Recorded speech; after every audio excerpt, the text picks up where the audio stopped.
les Geyonim.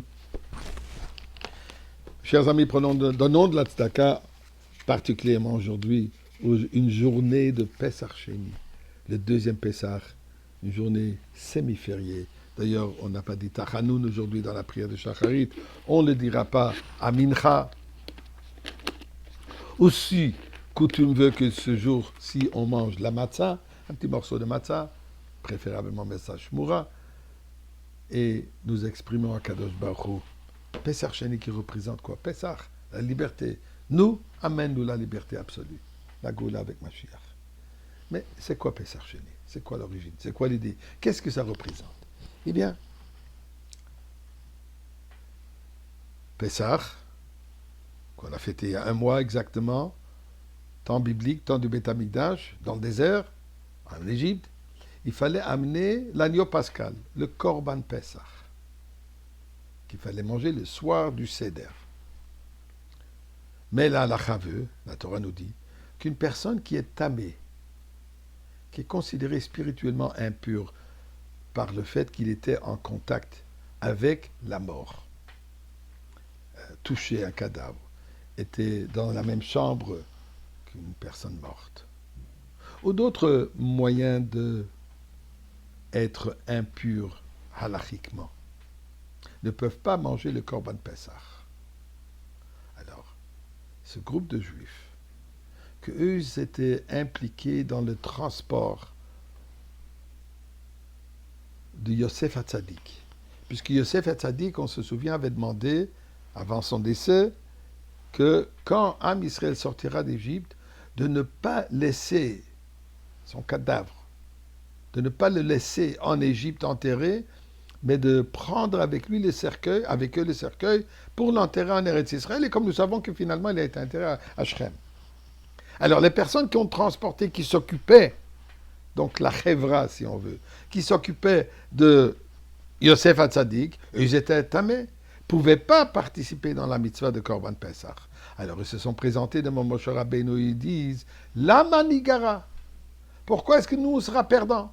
Pourquoi est-ce que nous on va être repoussés, rejetés, et on ne peut pas participer dans la mitzvah de Korban Pesach? Moshe Rabbeinu leur dit, vous avez une bonne question, je ne sais pas la réponse, je vais demander à Kadosh Baruch Hu. Là-dessus, Dieu revient à Moshe et leur dit, vous savez quoi? Je vous donne une deuxième chance, comme le rabbi précédent explique. Je vais vous donner le 14e jour du mois de Iyar, un mois donc après Pessah, que vous allez pouvoir amener le Korban Pessah avec la matzah. Pas nécessaire de nettoyer, de vider toute la maison du Chametz, mais le Korban Pessah, on mange avec la matzah. Ça, c'est l'histoire, et pour cela, ça c'est l'historique, et pour ça, nos Chachamim ont institué que Pesach Sheni est considéré une journée comme Mifed, on ne fait pas Tachanounim, et coutume, comme j'ai dit, on mange un morceau de matzah.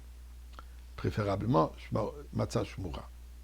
Mais qu'est-ce qu'il y a de particulier dans la mitzvah de Korban Pesach, que c'est là-dessus qu'ils se sont abstinés même de demander, d'exiger, nous voulons le faire.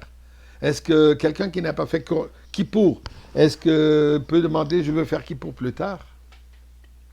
Mais l'idée est la suivante. Korban Pesach représente la liberté. On se souvient en Égypte, pendant qu'ils étaient encore emprisonnés,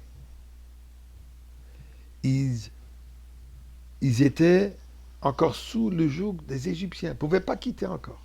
Moshe Rabbeinu vient et leur dit, vous allez prendre l'agneau, et vous allez le garder pendant 4 jours chez vous, et ensuite vous allez le sacrifier, vous allez le tuer. Si les Égyptiens viendront vous poser la question, mais qu'est-ce que vous faites avec notre idole, puisque l'agneau était une idole des Égyptiens, vous allez leur dire, Dieu nous a dit de sacrifier, d'abattre votre Dieu. Ça, c'est un acte de défi à l'égard de leur maître égyptien. Donc, malgré le fait qu'ils étaient emprisonnés physiquement, mais ça, c'était un acte de liberté intérieure. De pouvoir agir d'une manière libre, malgré le fait que je suis emprisonné extérieurement. Donc, viennent les Juifs et demandent, le fait qu'on n'a pas eu cette occasion de l'exprimer, est-ce que nous allons rester des prisonniers pour le reste de notre vie? est-ce que nous n'allons pas mériter cette opportunité d'être libres? Dieu répond, puisque vous le demandez, puisque vous l'exigez, ça prouve que vous êtes capable. Donc je vais vous donner une opportunité de l'exprimer.